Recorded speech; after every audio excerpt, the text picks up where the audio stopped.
அத்தியாயம் 627. சிலுவையின் பாதையில் அப்போஸ்தலர்கள். ஏப்ரல் மாதம் 14ஆம் நாள் 1947ஆம் ஆண்டு. நண்பகல் வெயிலில் ஜெருசலேம் ஏற்கனவே அனலாக எரிகிறது. வீடுகளின் வெள்ளைச் சுவர்களின் மீது சுடர் வீசி தெருக்களின் பரப்புகளை அதீத வெப்பமாக்குகிற சூரியனால் கூசுகிற ஒருவனுடைய கண்களுக்கு ஒரு நிழல் தருகிற மதில் உள்வளைவு ஓர் உபசாந்தியாக உள்ளது. வெப்பத்தால் ஒளிர்கிற சுவர்களின் வெண்மையும் இந்த உள்வளைவுகளின் இருட்டும் ஜெருசலேமை கருப்பு வெள்ளையில் உள்ள ஒரு விசித்திர சித்திரமாக பிரகாசமான ஒளி மற்றும் மங்கலான ஒளியின் ஒரு தொடராக ஆக்குகின்றன. பிரகாசமான ஒளிகளோடு உள்ள முரண்பாடு பிந்தியதை இருளாக தோன்றச் செய்கின்றது. மனதை ஆட்டிப்படைக்கும் ஒரே விதமான சிந்தனையைப் போல வேதனை தருகிற ஒரு தொடராக அது இருக்கிறது. ஏனென்றால் அது பார்வை திறனை ஒருவனிடமிருந்து அகற்றுகிறது. ஏனென்றால் ஒளி ஒன்றில் மிக பலமானதாக இருக்கிறது அல்லது மிக மங்கலாக இருக்கிறது. மக்கள் பாதி மூடிய விழிகளோடு செல்கிறார்கள். ஒளியும் வெப்பமும் நிறைந்த பகுதிகளில் வேகமாக நடக்க பிரயாசைப்படுகிறார்கள். உள்வளைவுகளின் கீழ் மெதுவாக நடக்கிறார்கள். அங்கே ஒருவன் மெதுவாகத்தான் நடக்க வேண்டும். ஏனென்றால் ஒளிக்கும் இருளுக்கும் உள்ள முரண்பாடு கண்கள் திறந்திருந்தாலும் எதையும் பார்க்க விடாமல் ஒருவனை தடுக்கிறது. இப்படி நண்பகல் வெப்பம் ஆளரவமற்றதாக செய்துள்ள ஒரு பட்டணத்தில் அப்போஸ்தலர்கள் செல்கிறார்கள். அவர்கள் வியர்க்கிறார்கள். தங்கள் தலைமுடிகளை கொண்டு தங்கள் முகங்களையும் கழுத்துகளையும் துடைக்கிறார்கள், மூச்சிறைக்கிறார்கள்.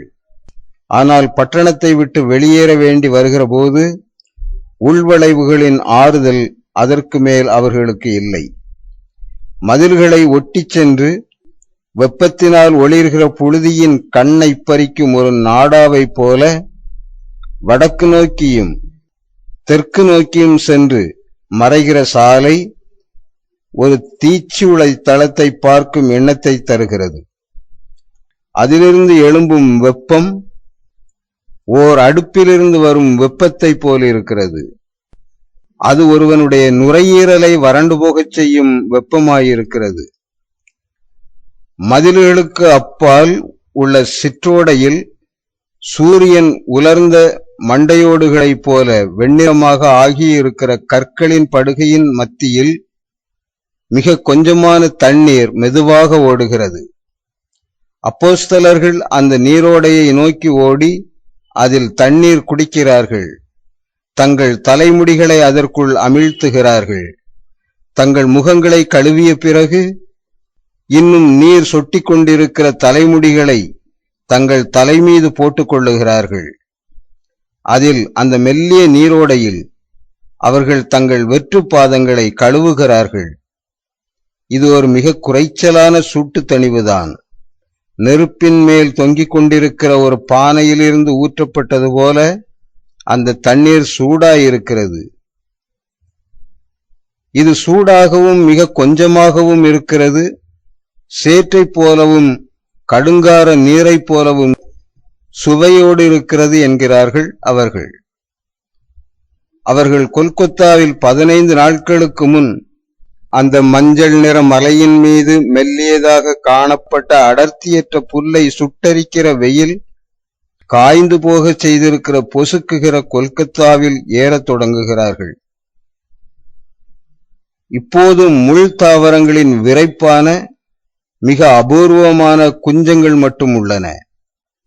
அந்த தாவரங்களில் முட்கள் தான் உள்ளன, இலைகள் இல்லை. அவை தங்கள் எலும்புக்கூடு போன்ற தண்டுகளை கொண்டு இங்கும் அங்குமாக குத்துகின்றன. இந்த தண்டுகள் மிக நுட்பமாக இப்போதுதான் நிலத்தடியில் இருந்து எடுக்கப்பட்ட எலும்புகளைப் போல மலையின் தூசியின் காரணமாக மஞ்சள் பச்சை நிறத்தில் தோன்றுகின்றன. ஆம், தரையினுள் சிக்கிக் கொண்டிருக்கிற உலர்ந்த எலும்புகளின் ஒரு கட்டு போல அவை தோன்றுகின்றன.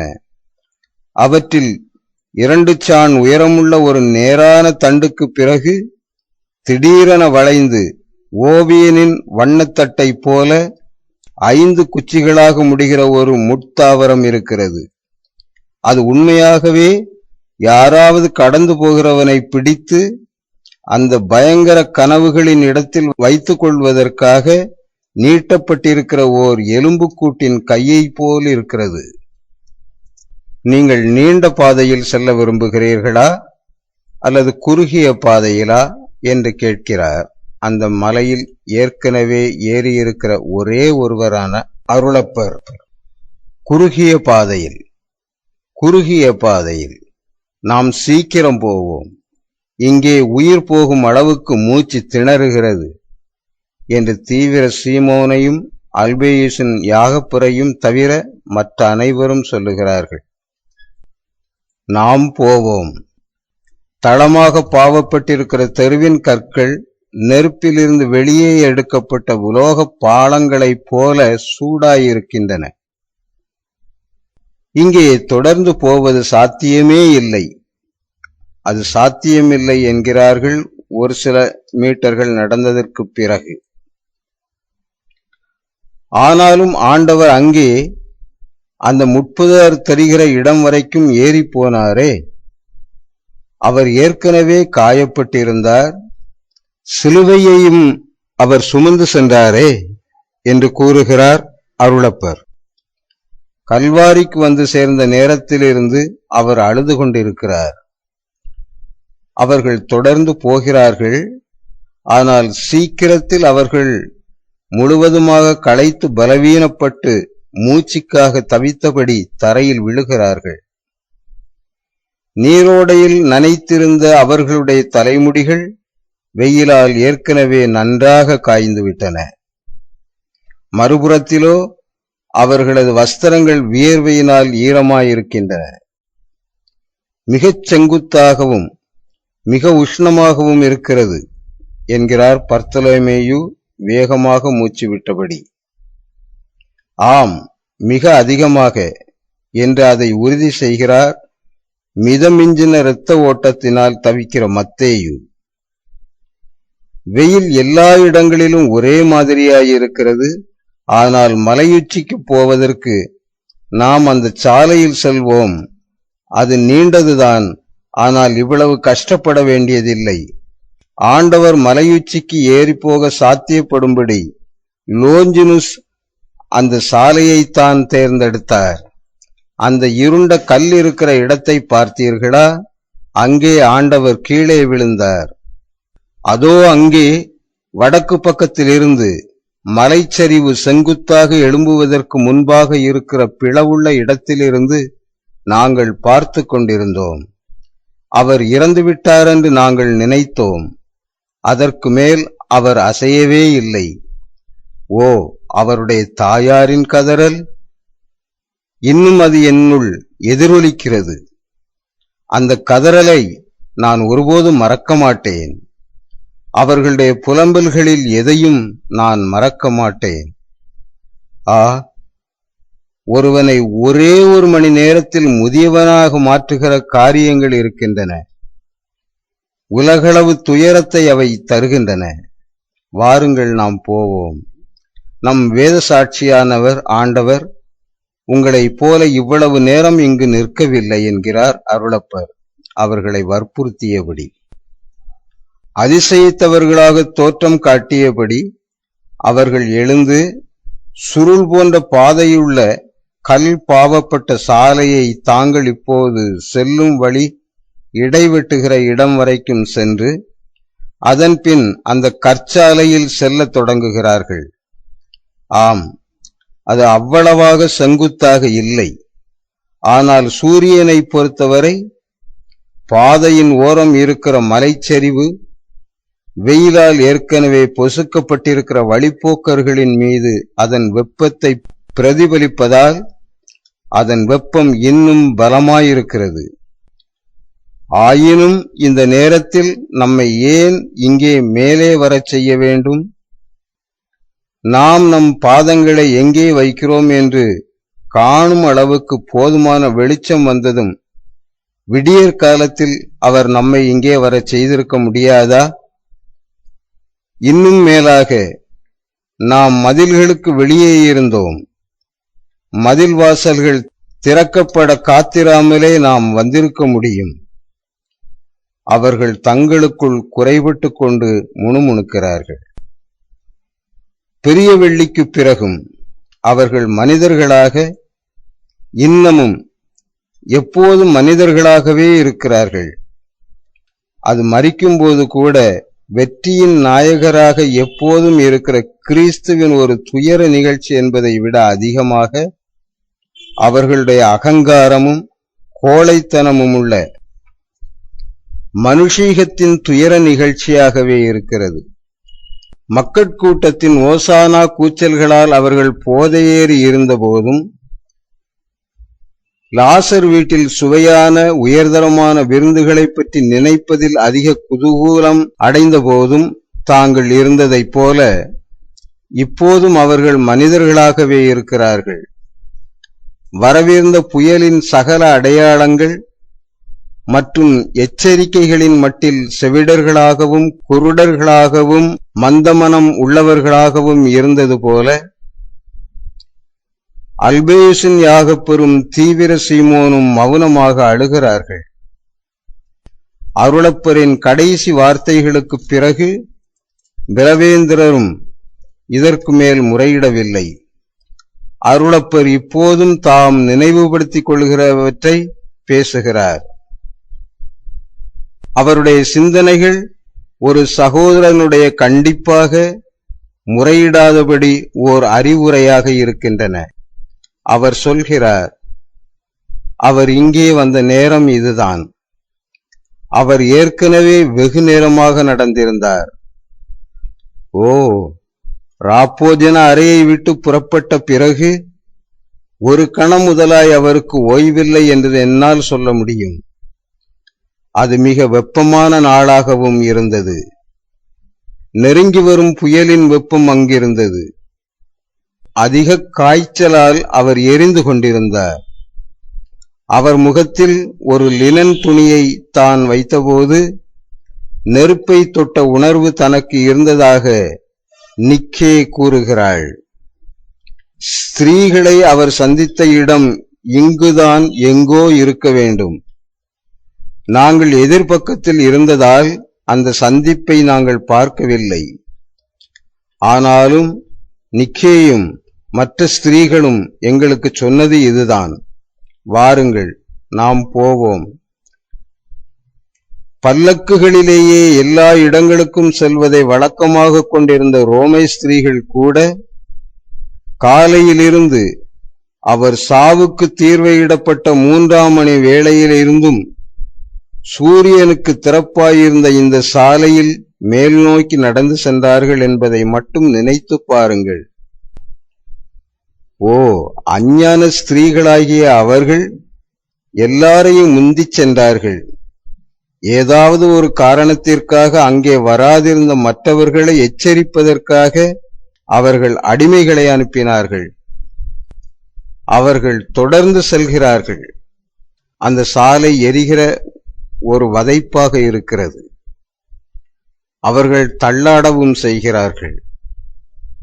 ராயப்பர் சொல்கிறார், அவர் ஒரு புதுமையை செய்யாவிட்டால் சூரியனால் அடிக்கப்பட்டு நாம் விழுந்து விடுவோம். ஆம், என் இருதயம் என் தொண்டையில் எரிந்து கொண்டிருக்கிறது என்று ஆமோதிப்பாக சொல்கிறார் மத்தேயு. பர்த்தலோமேயு இப்போது பேசவில்லை. அவர் போதையில் இருப்பவரை போல் தோன்றுகிறார். அருளப்பர் அவரை முழங்கையில் பிடித்து தாங்கிக் கொண்டிருக்கிறார். அந்த கொடூரமான பெரிய வெள்ளி என்று மாதாவுக்கு அவர் செய்தது போல அவர்களை தேற்றும்படி அவர், இங்கிருந்து கொஞ்ச தூரத்தில் கொஞ்சம் நிழல் இருக்கிறது, அங்கேதான் மாதாவை நான் கூட்டிச் சென்றேன், அங்கே நாம் ஓய்வெடுப்போம் என்கிறார். அவர்கள் தொடர்ந்து போகிறார்கள். படிப்படியாக அவர்களது வேகம் குறைந்து கொண்டே வருகிறது. அவர்கள் இப்போது மாதா இருந்த பாறை அருகில் இருக்கிறார்கள். அங்கே உண்மையாகவே கொஞ்சம் நிழல் இருக்கிறது. ஆனால் காற்று அசையாமலும் வெப்பமாகவும் இருக்கிறது. குறைந்தபட்சம் ஒரு சோம்புச் செடி தண்டோ, ஒரு புதினா இலையோ, ஒரு புல்லின் நீள் இலையோ இருந்தால் எவ்வளவு நன்றாயிருக்கும்.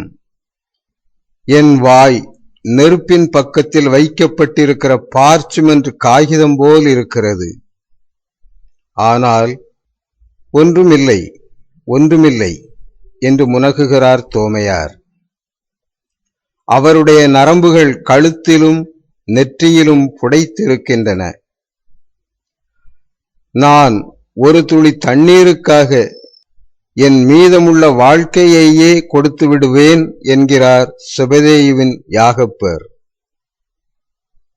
யூதா ததேயுஸ் திடீரென்று சத்தமாய் அழுதபடி கத்திச் சொல்கிறார், என் பரிதாபமான சகோதரரே, எவ்வளவு அதிகமாய் துன்பப்பட்டீர். அவர் சொன்னார், உங்களுக்கு நினைவிருக்கிறதா? தாகத்தால் அவர் இறந்து கொண்டிருந்ததாக. ஓ, இப்போது நான் புரிந்து கொள்கிறேன். அந்த வார்த்தைகளின் முழு பொருளை நான் அறியாதிருந்தேன். அவர் தாகத்தினால் மரித்துக் கொண்டிருந்தார். அவர் இன்னமும் கூட ஒரு பானத்தை குடிக்க முடிந்தவராய் இருந்த வேளையில் அவருக்கு ஒரு துளி தண்ணீர் தருவதற்கும் ஒருவன் கூட அங்கே இல்லை. வெயிலின் அகோரம் போக அவர் காய்ச்சலாகவும் இருந்தார். ஜொஹானா அவருக்கு ஒரு பானம் கொண்டு போயிருந்தாள் என்கிறார் பலவேந்திரர். அந்த நேரத்தில் அதற்கு மேல் எதையும் குடிக்க அவரால் இயலவில்லை. அதற்கு மேல் பேசவும் அவரால் முடியவில்லை. இங்கிருந்து 10 எட்டுகள் தூரத்தில் அதோ அங்கே அவருடைய தாயை அவர் சந்தித்த போதும் அவரால் சொல்ல முடிந்ததெல்லாம் அம்மா என்பது மட்டும்தான். சீரேனே ஊரானாகிய சீமோன் மனதுருக்கத்தோடு சிலுவையின் பாரத்திலிருந்து அவரை விடுவித்திருந்த போதும் தூரத்திலிருந்தும் கூட அவர்களை அவரால் முத்தமிடவும் முடியவில்லை. அவருடைய உதடுகள் காய்ந்தும் காயங்களால் கடினப்பட்டும் இருந்தன. ஓ, போர் வீரர்களின் வரிசைக்கு பின்னாலிருந்து அவரை என்னால் தெளிவாக பார்க்க முடிந்தது. ஏனென்றால் நான் அவர்களை இங்கே கடந்து போகவில்லை. அவர்கள் என்னை கடந்து போக அனுமதித்திருந்தார்கள் என்றால் அவருடைய சிலுவையை நான் எடுத்துக் கொண்டிருந்திருப்பேன். ஆனால் என் பாதுகாப்பு பற்றி அவர்கள் பயந்தார்கள். எங்கள் மேல் கல்லெறிய விரும்பிய கூட்டத்தின் காரணமாக அவரால் பேசவோ அல்லது குடிக்கவோ அல்லது முத்தமிடவோ முடியவில்லை. அவருடைய நெற்றியிலிருந்து கீழ்நோக்கி ஓடியிருந்த இரத்தத்தின் பொறுக்குகள் ஊடாக வலிக்கிற தமது கண்களை கொண்டு பார்ப்பது அவருக்கு ஏறக்குறைய அசாத்தியமானதாக இருந்தது. அவருடைய ஆடை முழங்கால் அருகில் கிழிந்திருந்தது. அது காயப்பட்டும் இரத்தம் வடிந்து கொண்டு இருந்ததை காண முடிந்தது. அவருடைய முகவாயிலும் கன்னத்திலும் ஒரு காயம் இருந்தது. ஏற்கனவே கசையடிகளால் வெட்டப்பட்டிருந்த அவருடைய தோளில் சிலுவை ஒரு ஆழமான பெரிய காயத்தை ஏற்படுத்தி இருந்தது. கயிறுகள் அவருடைய இடுப்பில் அறுத்து பதிந்திருந்தன. முட்களால் உண்டாக்கப்பட்ட காயங்களின் இரத்தம் அவருடைய தலைமுடியிலிருந்து சொட்டு சொட்டாக விழுந்து கொண்டிருந்தது. அவர், பேசாதிரும், பேசாதிரும், இதை கேட்க என்னால் முடியவில்லை, பேசாதிரும், நான் இறந்து கேட்கிறேன், உமக்கு உத்தரவிடுகிறேன் என்று கத்துகிறார் வாதைப்பட்டவராக தோன்றுகிற ராயப்பர். நான் சொல்வதை கேட்பதற்கு உம்மால் முடியவில்லை, நான் சொல்வதை உம்மால் கேட்க முடியாது. ஆனால் அவருடைய வாதையை நான் பார்க்கவும் அவர் சொல்வதை கேட்கவும் வேண்டி இருந்தது. அவருடைய தாய், அப்படியானால் அவருடைய தாயை பற்றி என்ன சொல்கிறீர்? அவர்கள் தேம்பி அழுதபடி தலைகளை தாழ்த்துகிறார்கள், தொடர்ந்து நடக்கத் தொடங்குகிறார்கள். இதற்கு மேல் அவர்கள் முறையிடவில்லை. ஆனால் இப்போது அவர்கள் எல்லோரும் கிறிஸ்துவின் துயரங்களை பற்றி அழுகிறார்கள். அவர்கள் இப்போது உச்சியில் இருக்கிறார்கள். பெரிய திறப்பான முதல் சமதளத்தில் அது ஒரு நெருப்பாலான கற்பலகையை போன்று இருக்கிறது. பாலைவனங்களின் அனல் பறக்கும் மணல் பரப்புகளில் சூரியனால் உண்டாக்கப்படுகிற அந்த வெப்பச்சலன நிகழ்வின் காரணமாக வெப்பத்தின் பிரதிபலிப்பு எப்படி இருக்கிறதென்றால் பூமி நடுங்குவது போல தெரிகிறது. வாருங்கள், நாம் இங்கே மேலே போவோம். செந்தூரியன் நாங்கள் இங்கே கடந்து போகும்படி செய்தார், என்னையும் அனுமதித்தார். நான் மரியாயின் மகன் என்று அவர் நினைத்தார். பெண்கள் அதோ அங்கே இருந்தார்கள், இடையர்கள் அங்கே இருந்தார்கள், யூதேயர்கள் அதோ அங்கே இருந்தார்கள். அருளப்பர் பல்வேறு இடங்களை சுட்டிக்காட்டிய பிறகு இப்படி சொல்லி முடிக்கிறார். ஆனால் மக்கட்கூட்டம் கீழே கீழே இருந்தது. அவர்கள் பள்ளத்தாக்கு வரைக்கும் சாலை வரைக்கும் மலைச்சரிவை நிரப்பியிருந்தார்கள். அவர்கள் மதில்களின் மேலும் மதில்களுக்கு அருகில் உள்ள கூரைகளின் மேலும் இருந்தார்கள். ஒருவனால் பார்க்க முடிகிற தூரம் வரைக்கும். சூரியன் திரையிடப்படத் தொடங்கிய போது அதை நான் பார்த்தேன். முன்னதாக அது இப்போது இருப்பதைப் போல் இருந்தது. என்னால் பார்க்க முடியவில்லை. உண்மையில் ஜெருசலேம் அடிவாரத்தில் நடுங்கிக் கொண்டிருக்கிற ஒரு பெரிய கானல் நீர்க்குளத்தை போல தோன்றுகிறது. அதை காண விரும்புகிறவர்களுக்கு அதீத வெளிச்சமானது ஒரு மூடு திரையைப் போல செயல்படுகிறது. அருளப்பர் சொல்கிறார், மற்ற சமயங்களில் லாசரின் மேரி அப்படி சொன்னாள். ஆனால் எப்போது, ஏன் அவள் இங்கு வந்தாள் என்பது எனக்கு தெரியாது. மின்னலால் எரிக்கப்பட்ட வீடுகளின் கருப்பு மிச்சங்களை காண முடிகிறது. மிக அதிக குற்றமுள்ளவர்களின் வீடுகள், குறைந்தபட்சம் அவர்களில் பலரது வீடுகள். கவனியுங்கள், இங்கே அருளப்பர் தமது அடிகளை எண்ணுகிறார். அவர் அந்த காட்சியை திரும்பவும் வருணிக்கிறார்.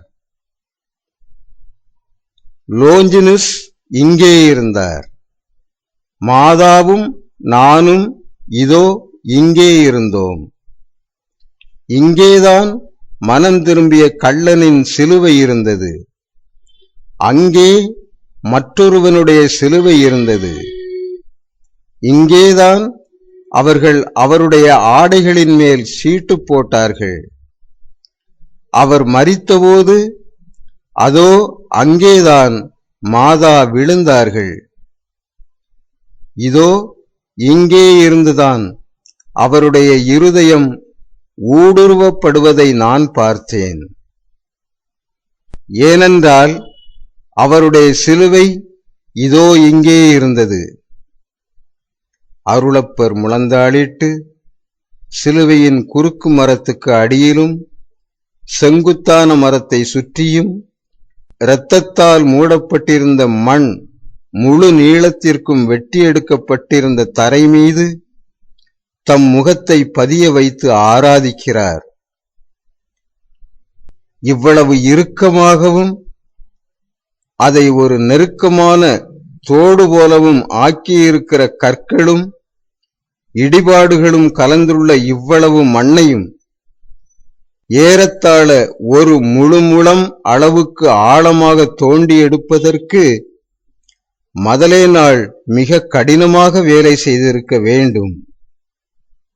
அவர்கள் அனைவரும் புழுதியை முத்தமிடும்படி தரையில் தங்களை கிடத்துகிறார்கள். அதை தங்கள் கண்ணீரால் ஈரமாக்குகிறார்கள்.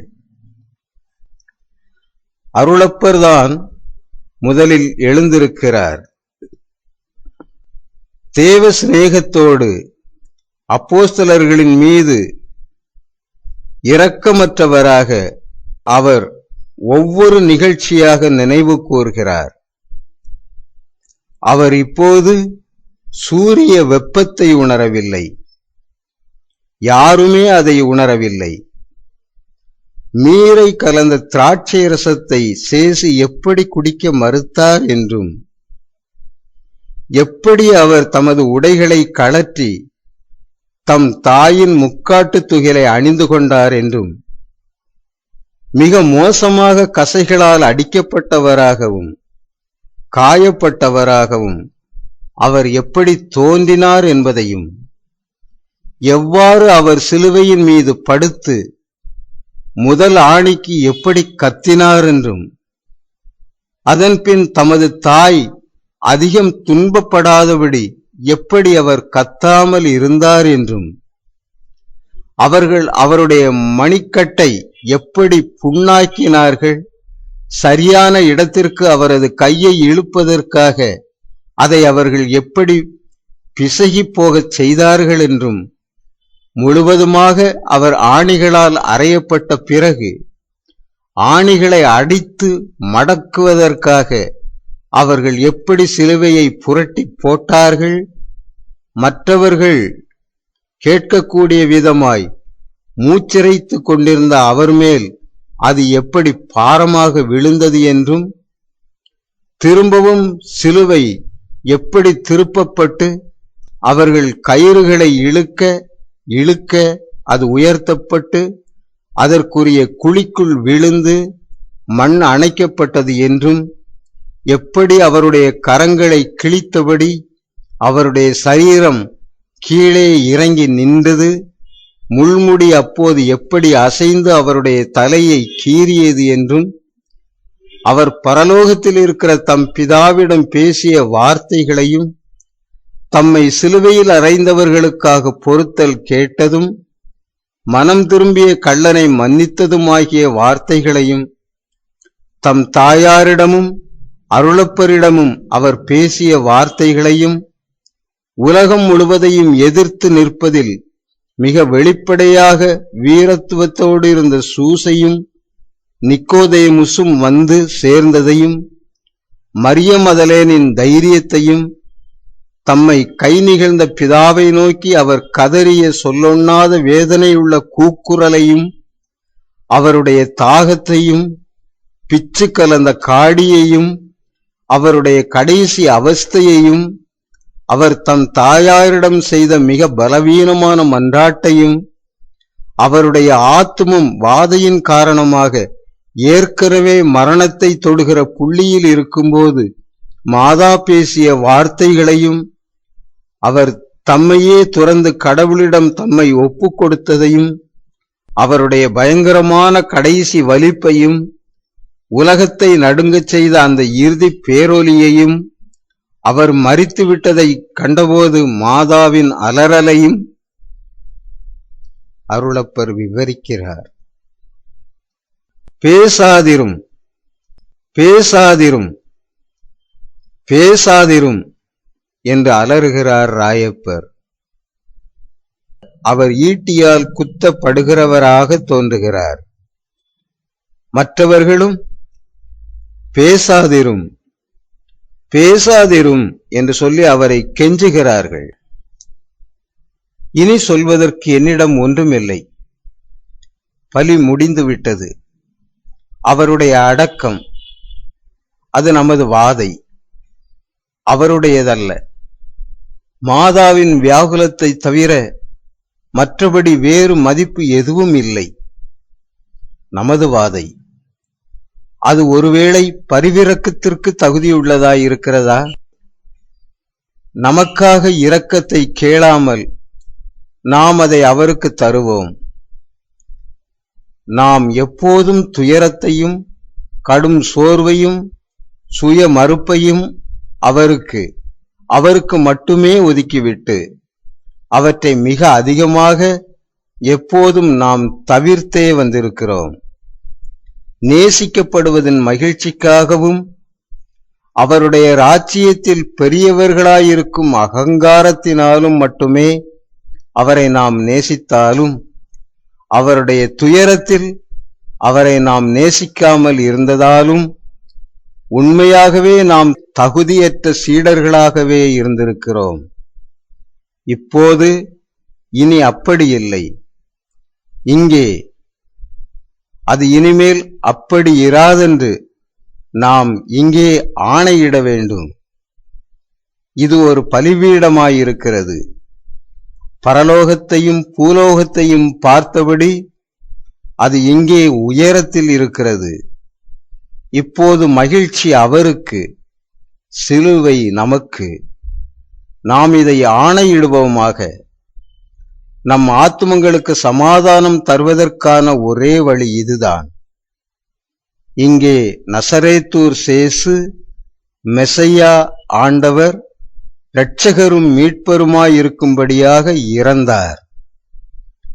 மனிதன், அதாவது நான் என்கிற எதுவும் இங்கே மரிக்க கடவது. உண்மையான சீடன் உயிர்த்தெழுவானாக. உலக இரட்சணியத்திற்காக மரிக்கக்கூடிய அளவுக்கு அவருடைய போதனையை ஏற்றுக்கொள்ள நாம் விரும்புவதாக இயேசு கிறிஸ்துவின் பரிசுத்த நாமத்தில் நாம் ஆணையிடுவோமாக. அருளப்பர் ஒரு பத்ராசனரை போல தோன்றுகிறார். அவர் சைக்கினை செய்து பேசிக் கொண்டிருக்கையில் அவருடைய தலைமுடி விழுந்து விட்டிருக்கிறது. அவருடைய அழகான தலைமுடி வெயிலில் பிரகாசிக்கிறது. ஒரு பக்கமாக வீசப்பட்டுள்ள கொஞ்சம் இடிபாடுகளின் மீது அவர் ஏறி இருக்கிறார். அவை ஒருவேளை கள்ளர்களின் சிலுவைகளுக்கு ஆதாரங்களாக இருந்திருக்கலாம். போதிக்கும்போது சேசு அடிக்கடி செய்தது போலவும் சிலுவையில் இருந்த நிலையைப் போலவும் அருளப்பர் தம்மையும் அறியாமலே கரங்களை விரித்தவராக நிற்கிறார். மிக அழகானவராகவும் மிகுந்த நேசப்பற்றுதல் உள்ளவராகவும் மிக இளையவராகவும், அவர்கள் எல்லாரிலும் இளையவராகவும், ஆனால் ஞான விதத்தில் முதிர்ச்சி உள்ளவராகவும் இருக்கிற அவரை மற்றவர்கள் பார்க்கிறார்கள். ஒரு முழுமையான வயதை அவர் அடையும்படி கல்வாரி செய்திருக்கிறது. அவர்கள் அவரை பார்த்து, நாங்கள் இதை ஆணையிடுகிறோம் என்று சத்தமாக சொல்கிறார்கள். அப்படியானால் பிதாவானவர் நம் வாக்கு தத்தத்தை ஏற்று உறுதிப்படுத்தும்படி நாம் ஜெபிப்போம். பரலோகத்தில் இருக்கிற எங்கள் பிதாவே, ஒன்றிணைந்த 11 குரல்களின் தொகுப்பு நம்பிக்கையுள்ளதாகவும் போக போக அதிக நம்பிக்கையுள்ளதாகவும் ஆகிறது. எங்கள் பாவங்களை பொறுத்தருளும் என்று சொல்லும்போது ராயப்பர் தம் மார்பில் அறைந்து கொள்கிறார். தீமையிலிருந்து எங்களை இரட்சித்தருளும் என்ற கடைசி மன்றாட்டை சொல்லும்போது அவர்கள் எல்லோரும் முழந்தாளிடுகிறார்கள். தரையை நோக்கி குனிந்த நிலையில் தியானித்தபடி அவர்கள் அப்படியே இருக்கிறார்கள். சேசு அவர்கள் மத்தியில் இருக்கிறார். எப்போது எங்கிருந்து அவர் தோன்றினார் என்பதை நான் காணவில்லை. ஆட்கள் செல்ல முடியாத அந்த மலைப்பகுதியில் இருந்து என்று ஒருவன் சொல்லக்கூடும். பிரகாசமான நண்பகல் வெளிச்சத்தில் அவர் நேசத்தால் ஒளி வீசியபடி, என்னில் நிலைத்திருக்கிறவன் தீயோனிடமிருந்து எந்த தீங்கையும் கொண்டிருக்க மாட்டான். ஒவ்வொரு மனிதனுடையும் இரட்சணியத்தையே தமது ஆசையாக கொண்டிருக்கிற உன்னத இரட்சகருக்கு ஊழியம் செய்வதில் என்னோடு இணைந்திருப்பவர்கள் தமக்கு ஊழியம் செய்யும்படி அவர்கள் பூமியில் எவ்வளவு காலம் நிலைத்திருக்க வேண்டுமென்று கடவுள் விரும்புகிறாரோ அந்த காலம் முழுவதும் பசாசுக்களை துரத்த முடியும் என்றும், ஊறுகிற ஜந்துக்களையும் விஷங்களையும் தீங்கற்றதாக செய்ய முடியும் என்றும், காயப்படுத்தப்படாத விதமாக காட்டு மிருகங்களுக்கு மத்தியிலும் தீச்சுவாலைகள் வழியாகவும் கடந்து செல்ல முடியும் என்றும் உண்மையிலும் உண்மையாக உங்களுக்கு சொல்லுகிறேன் என்று சொல்கிறார். நீர் எப்போது வந்தீர் ஆண்டவரே என்று தலைகளை உயர்த்தியபடி அவர்கள் கேட்கிறார்கள். ஆயினும் இன்னும் முழந்தாளிலேயே இருக்கிறார்கள். உங்கள் வாக்குத்தத்தம் என்னை அழைத்தது. இப்போது என் அப்போஸ்தலர்களின் பாதங்கள் இப்போது இந்த மண்கட்டிகளின் மீது நடந்திருப்பதால் நகருக்கு, ராபோஜன அறைக்கு விரைவாக இறங்கிப் போங்கள். கலிலேய ஸ்திரீகள் மாலையில் என் தாயோடு புறப்பட்டுச் செல்வார்கள். நீயும் அருளப்பனும் அவர்களோடு போங்கள். நாம் அனைவரும் கலிலேயாவில் தாபோர் மலை மீது சந்திப்போம் என்று அவர் தீவிர சீமோனிடமும் அருளப்பரிடமும் கூறுகிறார். எப்போது ஆண்டவரே? அருளப்பனுக்கு தெரிய வரும், அவன் உனக்குச் சொல்வான். நீர் எங்களை விட்டு போகிறீரா ஆண்டவரே? எங்களை ஆசீர்வதிக்க மாட்டீரா? உமது ஆசீர்வாதம் எவ்வளவோ அதிகமாக எங்களுக்கு தேவையாயிருக்கிறது. இங்கும் ராபோஜன அறையிலும் அதை நான் உங்களுக்கு தருவேன். தெண்டனிடுங்கள். அவர் அவர்களை ஆசீர்வதிக்கிறார். அவருடைய மறுரூபத்தின் போது நிகழ்ந்தது போல சூரிய பிரகாசம் அவரை சூழ்ந்து கொள்கிறது. ஆனால் இங்கு அது அவரை மறைக்கிறது. சேசு இப்போது அங்கு இல்லை. அவர்கள் நிமிர்ந்து பார்க்கிறார்கள். அங்கே சூரியனையும் அனல் வீசுகிற பூமியையும் தவிர வேறு எதுவும் இல்லை. நாம் எழுந்து போவோமாக. அவர் போய்விட்டார் என்று அவர்கள் சோகமாக சொல்கிறார்கள். அவர் நம்மோடு தங்கியிருக்கும் நேரம் குறைந்து கொண்டே வருகிறது. ஆனால் நேற்று மாலையில் இருந்ததை விட இன்று அவர் அதிக மகிழ்ச்சியாக தோன்றினார். நீர் அப்படி நினைக்கவில்லையா சகோதரா என்று அல்பேயுசின் யாகப்பரிடம் கேட்கிறார் ததேயுஸ். நமது வாக்குத்தத்தம் அவரை மகிழ்ச்சியானவராக ஆக்கியுள்ளது. நாங்கள் அப்படி வாக்குத்தர செய்ததற்காக அருளப்பரே நீர் ஆசீர்வதிக்கப்படுவீராக என்கிறார் ராயப்பர் அருளப்பரை அணைத்தபடி. அவர் தம் பாடுகளை பற்றி பேசுவார் என்று நான் நம்பிக்கொண்டிருந்தேன். ஏன் அவர் நம்மை இங்கே வரச் செய்துவிட்டு பிறகு ஒன்றும் சொல்லாமல் போக வேண்டும் என்று கேட்கிறார் தோமையார். இன்று மாலையில் அவரிடமே கேட்போம் என்கிறார் பலவேந்திரர். சரி, ஆனால் இப்போது நாம் இறங்கி போவோம். இது நீண்ட தூரமாயிருக்கிறது. மேலும் மாதா போவதற்கு முன் அவர்களோடு கொஞ்ச நேரத்தை செலவழிக்க நாங்கள் விரும்புகிறோம் என்கிறார் அல்பேயுசின் யாகப்பர். முடியப் போகிற மற்றொரு இனிமை என்று பெருமூச்செறிந்தபடி சொல்கிறார் ததேயுஸ். நாம் அனாதைகளாகவே இருக்கிறோம். நாம் என்ன செய்ய போகிறோம்? அவர்கள் அருளப்பரையும் சீமோனையும் நோக்கி திரும்பியபடி தங்கள் குரல்களில் சற்று பொறாமையுடன், குறைந்தபட்சம் நீங்களாவது மாதாவுடன் போகிறீர்கள், முழு நேரமும் அவர்களோடு இருக்கிறீர்கள் என்கிறார்கள். அப்படியே என்பது போல அருளப்பர் ஒரு சைகை செய்கிறார். ஆனால் தீங்கற்ற மென்மையான பொறாமை கொண்டுள்ள அவர்கள் உடனே சொல்கிறார்கள், இருந்தாலும் அது சரியே, ஏனென்றால் நீர் இங்கே அவர்களோடு இருந்தீர். நீரோ கீழ்ப்படிதலினால் இங்கே இருப்பதை கையெழுப்போடு ஏற்றுக்கொள்ள வேண்டியிருந்தது. நாங்களோ? அவர்கள் கீழே இறங்கத் தொடங்குகிறார்கள்.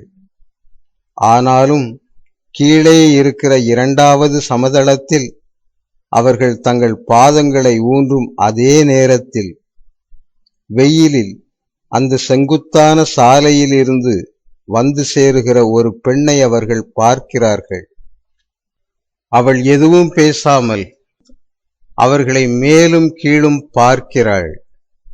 அதன் பின் தீர்மானமான முறையில் எட்டுகள் எடுத்து வைத்து மேல் சமதளத்தை நோக்கி போகிறாள். மக்கள் ஏற்கனவே இங்கு வருகிறார்கள். அப்படி வருவது மரிய மதலேன் மட்டுமல்ல. ஆனால் இவள் என்ன செய்து கொண்டிருக்கிறாள்? அவள் தரையை பார்த்தபடி அழுது கொண்டிருக்கிறாள். அந்த நாளன்று அவள் எதையாவது ஒருவேளை தொலைத்திருப்பாளோ என்று அவர்கள் ஒருவரை ஒருவர் கேட்டுக்கொள்கிறார்கள். உண்மையில் அது அப்படி இருக்கலாம். ஏனென்றால் அவள் யாரென்று ஒருவராலும் காண முடியவில்லை. அவள் தன் மூடு துகிலால் தன்னை முழுவதுமாக மூடியிருக்கிறாள். தோமையார் தம் பலமான ஆழ்ந்த குரலில் சத்தமிட்டு, ஸ்திரீயே, நீ எதை தொலைத்து விட்டாய் என்று கேட்கிறார். ஒன்றுமில்லை, ஆண்டவரின் சிலுவை இருந்த இடத்தை தேடுகிறேன். எனக்கு ஒரு சகோதரன் இருக்கிறான். அவன் மரித்து கொண்டிருக்கிறான். ஆனால் நல்ல போதகர் இப்போது பூமியின் மீது இல்லை. அவள் தன் மூடுதுகிலுக்கு கீழ் அழுதபடி சொல்கிறாள். மனிதர்கள் அவரை துரத்தி விட்டார்கள். அவர் உயிர்த்து விட்டார் ஸ்திரீயே. அவர் என்றென்றும் ஜீவித்திருக்கிறார். அவர் என்றென்றும் ஜீவித்திருக்கிறார் என்பதை நான் அறிவேன். ஏனென்றால் அவர் சர்வேஸ்வரனாய் இருக்கிறார். சர்வேஸ்வரன் ஒருபோதும் அழிவதில்லை. ஆனால் அவர் இனி நம் மத்தியில் இல்லை. இந்த உலகம் அவரை விரும்பவில்லை. அதனால் அவர் போய்விட்டார். இந்த உலகம் அவரை மறுதலித்து விட்டது. அவர் ஒரு வழிப்பறி திருடன் என்பது போல அவரது சீடர்களே அவரை கைவிட்டு விட்டார்கள். அவரும் உலகத்தை கைவிட்டு விட்டார். அவருடைய இரத்தம் கொஞ்சமாவது கிடைக்குமாவென்று பார்க்க வந்திருக்கிறேன். அவருடைய சீடர்கள் அவன் மேல் கைகளை விரிப்பதை விட அதிகமாக அது அவனை குணப்படுத்தும் என்று நான் விசுவசிக்கிறேன். ஏனென்றால் பிரமாணிக்கமற்றவர்களாக இருந்த பிறகு அவர்களால் புதுமைகள் செய்ய முடியும் என்று நான் நம்பவில்லை. சற்று நேரத்திற்கு முன்தான் அவர் இங்கே இருந்தார். ஆத்துமத்திலும் சரீரத்திலும் உயிர்த்து விட்டார். இன்னமும் அவர் நம் மத்தியில் இருக்கிறார். அவருடைய ஆசீர்வாதத்தின் வாசனை இன்னமும் எங்கள் மீது இருக்கிறது. பார், சற்று முன்தான் அவர் தம் பாதங்களை இங்கே ஊன்றியிருந்தார் என்கிறார் அருளப்பர். இல்லை, அவருடைய இரத்தத்தின் ஒரு துளியை நான் தேடிக் கொண்டிருக்கிறேன். நான் இங்கே இருக்கவில்லை, அதனால் அந்த இடம் எனக்கு தெரியாது. குனிந்து தரையில் தேடியபடியே அவள் சொல்கிறாள்.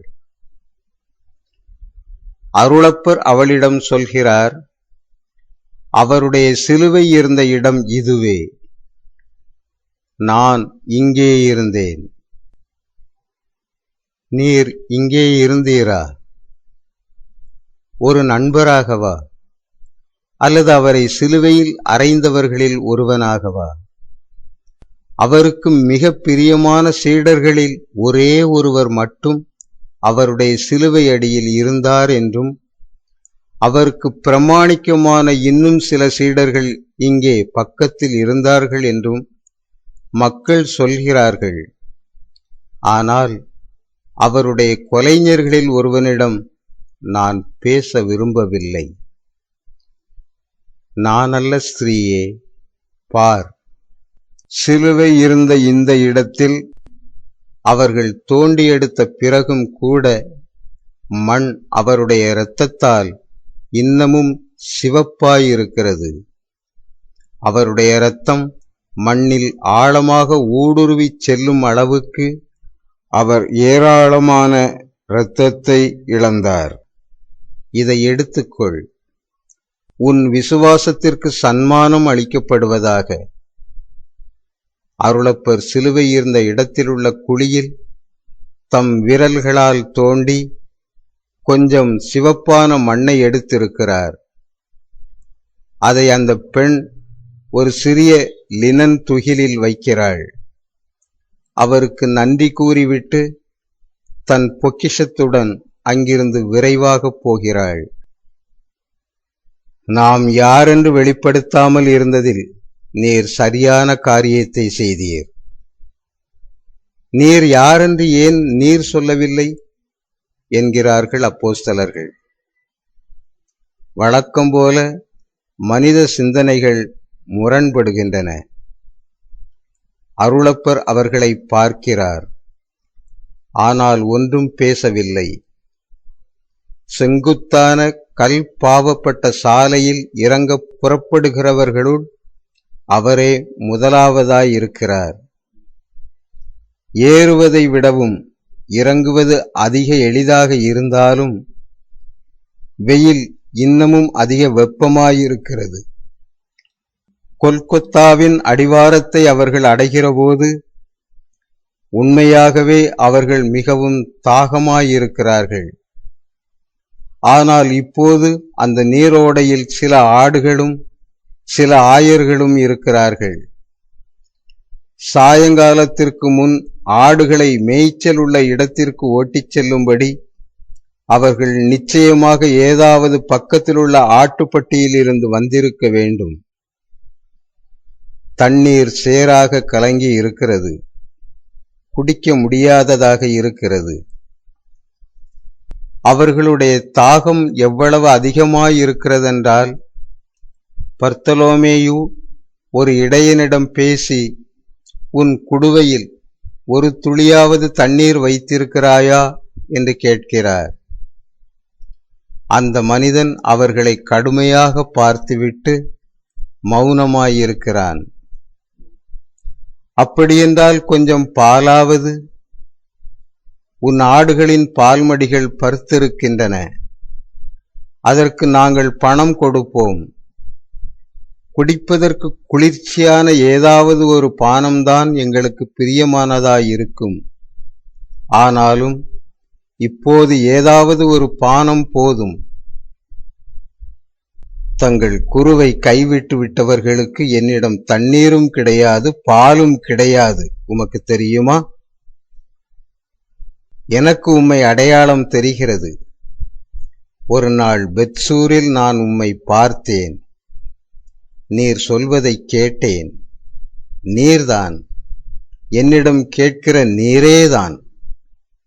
ஆனால் கொலை செய்யப்பட்ட தங்கள் குருவை தூக்கிச் சென்றவர்களை நான் சந்தித்தபோது நான் உம்மை பார்க்கவில்லை. அதோ அவர் மட்டும்தான் அங்கே இருந்தார். அங்கே அவர் குடிக்க தண்ணீர் இருக்கவில்லை என்று மலை மீது இருந்தவர்கள் என்னிடம் சொன்னார்கள். உமக்கும் தண்ணீர் கிடையாது. அவன் தன் நாயை நோக்கி சீட்டி அடிக்கிறான். ஆடுகளை ஒன்று சேர்க்கிறான். அதன் பின் வடக்கு நோக்கி போகிறான். அங்கே நிலம் மேடாகத் தொடங்குகிறது. ஒலிவ மரங்களால் மூடப்பட்டுள்ளது. அங்குமிங்குமாக புல் வளர்ந்திருக்கிறது. மனச்சோர்வடைந்த அப்போஸ்தலர்கள் பாலத்தை கடந்து ஊருக்குள் போகிறார்கள். மதில்களை ஒட்டி அவர்கள் நடந்து போகிறார்கள். அவர்களுடைய தலைமூடிகள் அவர்களுடைய கண்களுக்கு மேலாக இறக்கப்பட்டுள்ளன. சற்று கூனியபடி அவர்கள் செல்கிறார்கள். ஏனென்றால் பிற்பகலின் தொடக்க மணி வேளைகளின் பெரும் வெப்பம் முடிந்துவிட்டதால் இப்போது சாலைகள் மறுபடியும் பாதசாரிகளால் சுறுசுறுப்பாயிருக்கின்றன. ஆனாலும் ராப்போஜன அறை உள்ள வீட்டுக்கு போய் சேர்வதற்கு முன் அவர்கள் அந்த பட்டணம் முழுவதையும் கடந்து செல்ல வேண்டும். அப்போஸ்தலர்களை அறிந்த அநேக மக்கள் அங்கு இருக்கிறார்கள். அதனால் எந்த நிகழ்வுமின்றி கடந்து போவது அவர்களுக்கு நடைமுறையில் இயலாத காரியமாயிருக்கிறது. சீக்கிரத்தில் கசையடி போன்ற ஏளனச் சிரிப்புகளை அவர்கள் சந்திக்கிறார்கள். அதே வேளையில் ஒரு வேதபாரகன் இத்தகையவர்களை இனி பார்க்கப் போவதே இல்லை என்று உண்மையாகவே எண்ணி நான் சந்தோஷமாயிருந்தேன். ஒரு நீர்ச்சுனையின் சலசலப்பு சத்தம் கேட்கிற அந்த குறுகலான குறுக்குச் சாலையில் ஏராளமாக இருக்கும் மக்களை பார்த்து இப்படி கத்துகிறான்.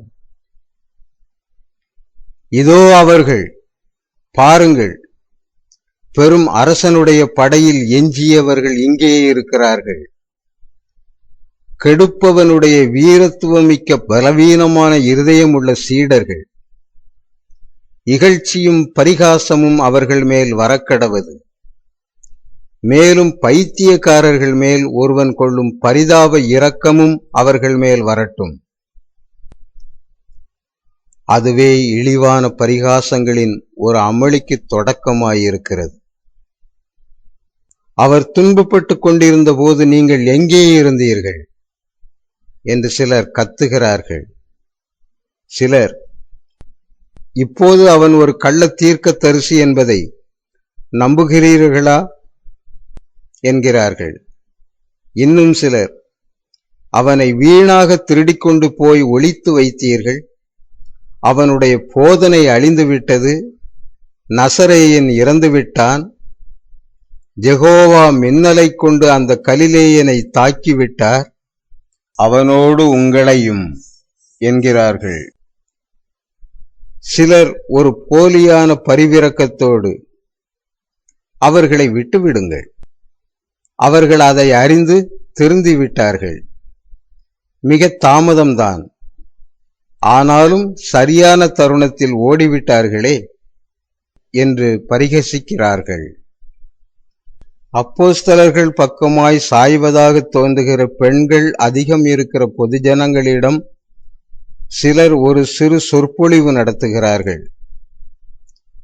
எங்கள் நீதியின் மேல் நீங்கள் இன்னும் சந்தேகப்படுவதால் அந்த நசரேயனின் மிக பிரமாணிக்கமுள்ள சீடர்களின் மனநிலையே உங்களை ஒளிர்விக்கட்டும். அவர் கடவுளாக இருந்திருந்தால் அவர்களை அவர் பலப்படுத்தி இருப்பார். உண்மையான மெசையாவாக அவர்கள் அவரை அடையாளம் கண்டிருந்தார்கள் என்றால் கிறிஸ்துவின் மீது எந்த மனித வல்லமையாலும் வெற்றி கொள்ள முடியாது என்ற சிந்தனையினால் அவர்கள் ஓடிப்போயிருக்க மாட்டார்கள். அதற்கு மாறாக மக்களுக்கு முன்பாக அவர் இறந்தார். உறங்கிவிட்டிருந்த காவலர்களை அவர்கள் தாக்கிய பிறகு அவருடைய மரித்த சரீரம் வீணாக திருடிச் செல்லப்பட்டது. அது உண்மையா என்று காவலர்களை கேளுங்கள். அவர் இறந்துவிட்டார். அவருடைய மக்கள் சிதறி போய்விட்டார்கள். அவருடைய கடைசி சுவடுகளில் இருந்து ஜெருசலேமின் புனித மண்ணை விடுவிக்கிறவன் கடவுளின் கண்களில் பெரியவனாயிருக்கிறான். நசரேயனை பின் செல்வோர் சபிக்கப்படுவார்களாக. கற்களை எடுங்கள். ஓ பரிசுத்த மக்களே, நாம் மதில்களுக்கு வெளியே அவர்களை கற்களால் எறிவோம். இன்னமும் நடுங்கிக் கொண்டிருக்கிற அப்போஸ்தலர்களின் தைரியத்திற்கு இது மிக அதீதமாயிருக்கிறது. குற்றம் சாட்டுகிறவர்களுக்கு விவேகமற்ற முறையில் சவால் விட்டு அந்த கிளர்ச்சியை தூண்டிவிடாதபடி அவர்கள் ஏற்கனவே மதில்களை நோக்கி சற்று விலகி வந்திருக்கிறார்கள். ஆனால் இப்போது விவேகத்தை விடவும் பயமே வெல்கிறது. அவர்கள் திரும்பி மதில் வாசலை நோக்கி ஓடுவதன் மூலம் தங்களை காத்துக் கொள்கிறார்கள். அல்பேசின் யாகப்பெரும், செபதேயுவின் யாகப்பெரும், அருளப்பர், ராயப்பர், தீவிர சீமோன் ஆகியோரும் தான் அதிக அமைதியாகவும் அதிக சுய கட்டுப்பாடு உள்ளவர்களாகவும் ஓடாமல் தங்கள் தோழர்களை பின்தொடர்கிறவர்களாக இருக்கிறார்கள். மதில் வாசலுக்கு வெளியே அவர்கள் போகும் முன் ஓர் ஒற்றைக்கல் அவர்களை வந்தடைகிறது. எல்லாவற்றிற்கும் மேலாக நிறைய அசுத்தங்கள் அவர்கள் மீது வீசப்பட்டிருக்கின்றன. காவல் அறையில் இருந்து வெளியே வந்திருக்கிற காவலர்கள் மதில்களுக்கு அப்பாலும் அவர்களை யாரும் பின்தொடராமல் பார்த்து கொள்கிறார்கள். ஆயினும் அவர்கள் தொடர்ந்து ஓடி ஆண்டவரின் கல்லறை இருக்கிற சூசையின் ஆப்பிள் தோட்டத்தில் தஞ்சமடைகிறார்கள். அந்த இடம் அமைதியாகவும் சந்தடி இல்லாமலும் இருக்கிறது. பலமுள்ள அடிமரங்களுக்கு கீழே ஒரு மென்மையான நிற மூடு துயிலை உருவாக்கும் அளவுக்கு மரகத பச்சையாகவும் இன்னும் மெல்லியதாகவும் இருக்கிற இலைகளுக்குள் ஊடுருவி மரங்களுக்கு கீழே வந்திருக்கிற ஒளி இன்பம் தருவதாக இருக்கிறது. தங்கள் படபடப்பை மேற்கொள்ளும்படி அவர்கள் தரையில் விழுகிறார்கள். காய்கறி தோட்டத்தின் அற்றத்தில் ஒரு மனிதன் மண்வெட்டியால் மண்ணை கொத்திக் கொண்டும் காய்கறி செடிகளுக்கு மண் அணைத்து கொண்டும் இருக்கிறார். ஒரு சிறுவன் அவருக்கு உதவி செய்து கொண்டிருக்கிறான். ஒரு புதருக்கு பின் ஒளிந்திருக்கிற அவர்களை அவர் அறியாதிருக்கிறார். வானத்தை ஆராய்ந்துவிட்டு உரத்த குரலில், வா ஜோசப், கழுதையை கொண்டு வந்து இந்த தண்ணீர் உருளையில் கட்டு என்று சொன்ன பிறகு அவர் அவர்களை நோக்கி நடந்து வருகிறார். அங்கே ஒரு நாட்டுப்புற கிணறு இருக்கிறது. அதன் மீது நிழல் படியச் செய்கிற ஒரு புதர் கூட்டத்தில் அது மறைந்திருக்கிறது. நீங்கள் என்ன செய்து கொண்டிருக்கிறீர்கள்? யார் நீங்கள்? அரிமத்தியா சூசையின் சமையலறை தோட்டத்தில் உங்களுக்கு என்ன வேண்டியிருக்கிறது? முட்டாள்களே, சூசை அங்கே கதவு போட்டு வைத்து எப்போதும் அது மூடியிருக்க வேண்டுமென சொல்லியிருக்க நீ ஏன் அதை திறந்து வைத்திருக்கிறாய்? ஆண்டவர் வைக்கப்பட்டிருந்த இந்த இடத்திற்கு யாரும் வருவதை அவர் விரும்பவில்லை என்பது உனக்கு தெரியாதா? சேசுவை அடக்கம் செய்யும் போது உடனிருந்த வேதனையிலும் அவருடைய உயிர்ப்பின் பேராச்சரியத்திலும் அந்த சமையலறை தோட்டத்தில் பசுமையான வேலி புதர்களாலும் வேறு புதர் செடிகளாலும் சூழப்பட்டுள்ள இடம் போக அங்கே ஒரு கதவு இருந்ததா இல்லையா என்பதை நான் கவனிக்கவே இல்லை என்று நான் உண்மையாகவே சொல்கிறேன். ஆயினும் அது சமீபத்தில்தான் அங்கே இடப்பட்டிருக்க வேண்டும் என்று நான் நினைக்கிறேன். ஏனென்றால் அது முழுவதும் புதிதாயிருக்கிறது. மேலும் 2 சதுர தூண்களால் அது தாங்கப்பட்டுள்ளது. அவற்றின் பூச்சிமானம் பழையதாக தோன்றவில்லை. லாசரைப் போலவே சூசையும் சேசுவால் அர்ச்சிக்கப்பட்ட இடங்களை சுற்றி வேலி அமைத்திருக்கிறார். அருளப்பர் தீவிர சீமோனோடும் அல்பேயுசின் யாகப்பரோடும் எழுந்து நிற்கிறார். எந்த பயமுமின்றி அவர் சொல்கிறார், நாங்கள் ஆண்டவரின் அப்போஸ்தலர்கள். நான் அருளப்பன், இவர் சீமோன், சூசையின் ஒரு நண்பர். இவர் யாகப்பர், ஆண்டவரின் ஒன்றுவிட்ட சகோதரர். ஆண்டவர் எங்களை கொல்கொத்தாவுக்கு அழைத்திருந்ததால் நாங்கள் போனோம். தம் தாயார் இருக்கும் வீட்டிற்கு போகும்படி அவர் எங்களுக்கு கட்டளையிட்டார். ஆனால் மக்கட்கூட்டம் எங்களை விரட்டியது. நாங்கள் இங்கு வந்து மாலை நேரத்திற்காக காத்திருக்கிறோம். நீர் காயப்பட்டிருக்கிறீரா?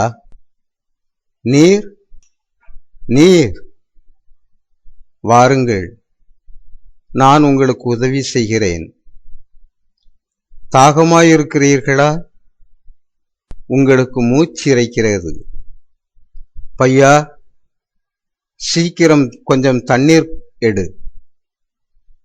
முதல் தண்ணீர் சுத்தமாக இருக்கிறது. அதன்பின் வாளிகள் அதை கலக்கி சேராக்கி விடுகின்றன. அவர்களுக்கு கொஞ்சம் தண்ணீர் குடிக்க கொடு. அதன்பின் கொஞ்சம் புது பச்சடி கீரையை அலசி எடு. ஒட்டுச்செடிகளை கட்ட நான் பயன்படுத்தும் எண்ணெயை அதன் மேல் தெளி. உங்களுக்கு கொடுக்க என்னிடம் வேறு எதுவும் இல்லை. என் வீடு இங்கே இல்லை. ஆனால் நீங்கள் காத்திருந்தால் நான் உங்களை என்னோடு கூட்டிச் செல்கிறேன். வேண்டாம் வேண்டாம், நாங்கள் ஆண்டவரிடம் போக வேண்டும். கடவுள் உமக்கு சன்மானம் அளிப்பாராக. அவர்கள் சிறிது தண்ணீர் குடிக்கிறார்கள். அந்த தோட்டக்காரர்கள் தங்கள் காயங்களை கட்ட அனுமதிக்கிறார்கள். அவர்கள் எல்லாருக்குமே தலையில் காயம் பட்டிருக்கிறது. யூதர்கள் குறி தவறாதவர்கள்.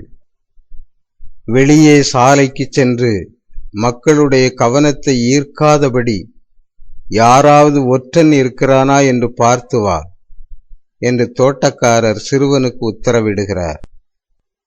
அங்கே யாரும் இல்லை அப்பா, சாலை ஆளரவமில்லாமல் இருக்கிறது என்கிறான் சிறுவன் திரும்பி வந்து.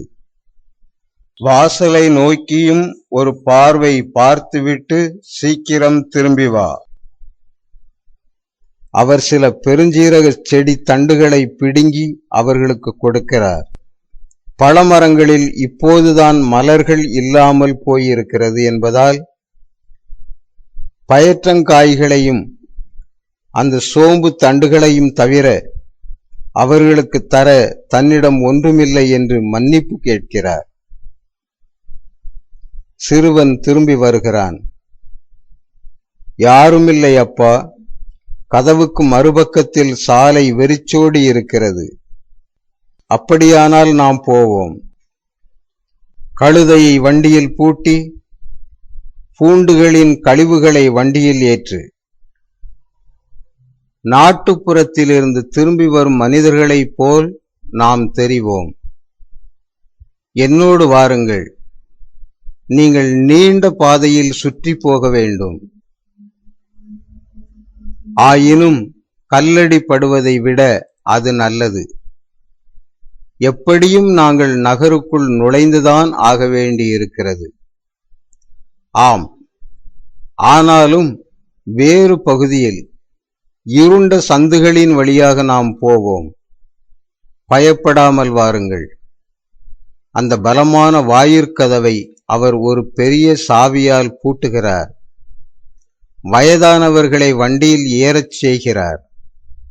மற்றவர்கள் கையில் மண்வெட்டிகளையும் வைக்கோல் வரண்டிகளையும் கொடுக்கிறார். தோமையாரின் முதுகில் ஒரு புல்கட்டை ஏற்றுகிறார். அருளப்பரின் முதுகில் ஒரு வைக்கோல் பொதியை சுமத்துகிறார். அதன்பின் தீர்மானத்தோடு தெற்கு நோக்கி மதில்களை ஒட்டிச் செல்கிறார். ஆனால் உமது வீடு இங்கு வனாந்தரமாயிருக்கிறதே. வீடு அங்கே மறுபக்கத்தில் இருக்கிறது, அது ஓடி போகாது. என் மனைவி காத்திருப்பாள். முதலில் நான் ஆண்டவரின் ஊழியர்களுக்கு ஊழியம் செய்கிறேன். அவன் அவர்களை பார்க்கிறான். நாம் எல்லாரும் தவறுகள் செய்கிறோம். நானும் கூட பயந்திருக்கிறேன். அவருடைய நாமத்திற்காக நாம் அனைவரும் வெறுக்கப்படுகிறோம், சூசையும் கூட. ஆனால் அதனால் என்ன பிரச்சனை? கடவுள் நம்மோடு இருக்கிறார். மக்கள் அவர்கள் வெறுக்கிறார்கள், நேசிக்கிறார்கள். அவர்கள் நேசிக்கிறார்கள், வெறுக்கிறார்கள். அதன்பின் இன்று தாங்கள் செய்வதை நாளைக்கு அவர்கள் மறந்து விடுவார்கள். உண்மைதான். அங்கே கழுதை புலிகள் இல்லாதிருந்தால், ஆனால் அவர்கள்தான் மக்களை தூண்டிவிடுகிறார்கள். அவர் உயிர்த்து விட்டதால் அவர்கள் கோபவெறி கொண்டிருக்கிறார்கள். தாம் உயிர்த்து விட்டதாக மக்கள் உறுதி பெறும்படி தேவாலயத்தின் ஒரு கோபுரத்தின் உச்சியில் அவர் மட்டும் தம்மையே காட்டுவாரானால், ஏன் அவர் அப்படி செய்யாதிருக்கிறார்? நான் விசுவசிக்கிறேன், ஆனால் எல்லாரும் விசுவசிக்கும் திறன் உள்ளவர்களாக இல்லை. மேலும் அவர் ஏற்கனவே அழுகிப்போன நிலையில் உங்களால் திருடப்பட்டு விட்டார் என்றும், ஜோசபாத் பள்ளத்தாக்கின் கெபி ஒன்றில் அவர் புதைக்கப்பட்டு விட்டார் அல்லது எரிக்கப்பட்டு விட்டார் என்றும் மக்களிடம் சொல்கிறவர்களுக்கு பெருந்தொகையான பணத்தை தருகிறார்கள். அவர்கள் இப்போது ஹின்னோம் பள்ளத்தாக்கில் பட்டணத்தின் தெற்கு பகுதியில் இருக்கிறார்கள். இதோ வந்துவிட்டோம். சீயோன் வாசல் அதோ இருக்கிறது. அங்கிருந்து வீட்டுக்கு எப்படி போவது என்று உங்களுக்கு தெரியுமா? அது ரொம்ப தூரம் இல்லை. தெரியும். உமது பரிவின் காரணமாக கடவுள் உம்மோடு இருப்பாராக. என்னை பொறுத்தவரை நீங்கள் எப்போதும் போதகரின் அச்சிஷ்டவர்களாக இருக்கிறீர்கள். நீங்கள் மனிதர்கள், நானும் மனிதன். அவர் ஒருவர் மட்டும்தான் மனிதனுக்கு மேலானவர். நடுக்கம் கொள்ளாதிருக்க இயன்றவராக அவர் இருந்தார். புரிந்து கொண்டு பரிவிரக்கம் கொள்ள என்னால் முடிகிறது.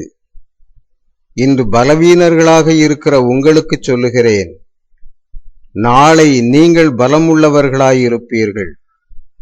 உங்களுக்கு சமாதானம். அவர் பூண்டுகள் மற்றும் விவசாய கருவிகளிலிருந்து அவர்களை விடுவித்துவிட்டு திரும்பி போகிறார். அதே வேளையில் அவர்கள் முயல்களின் வேகத்தில் பட்டணத்திற்குள் நுழைந்து புறநகர் சந்துகள் வழியாக ராப்போஜன அறையுள்ள வீட்டை நோக்கி போகிறார்கள். ஆனாலும் அன்றைய நிர்பாக்கியங்கள் அவர்களுக்கு இன்னும் முடியவில்லை. போர் வீரர்களின் அணி ஒன்று பக்கத்திலுள்ள சத்திரத்திற்கு தாங்கள் போகும் வழியில் அவர்களை சந்திக்கிறது. அவர்களில் ஒருவன் இவர்களை கவனித்து மற்றவர்களிடம் சுட்டி காட்டுகிறான். அவர்கள் எல்லோரும் சிரிக்கிறார்கள். பரிதாபமான மோசமாக நடத்தப்பட்ட அந்த சீடர்கள் அவர்களுக்கு முன்பாக வேறு வழியின்றி கடந்து போக வேண்டி வருகிற போது, வீரர்களில் ஒருவன் கதவின் மேல் சாய்ந்து கொண்டு அவர்களிடம், கல்வாரி உங்களை கல்லால் எரியவில்லையா? மனிதர்கள் உங்களை அடிக்கவில்லையா? ஜூபிட்டர் ஆணையாக நீங்கள் அதிக தைரியசாலிகள் என்று நான் நினைத்தேன். அங்கே ஏறிப்போக உங்களுக்கு தைரியம் இருந்ததால் நீங்கள் எதற்கும் பயப்பட மாட்டீர்கள் என்றும் நினைத்தேன். கோழைத்தனமாக இருந்ததற்காக அந்த மலையின் கற்கள் உங்களை பழிக்கவில்லையா? மேலே ஏறிப்போகும் அளவுக்கு உங்களுக்கு துணிச்சல் இருந்ததா?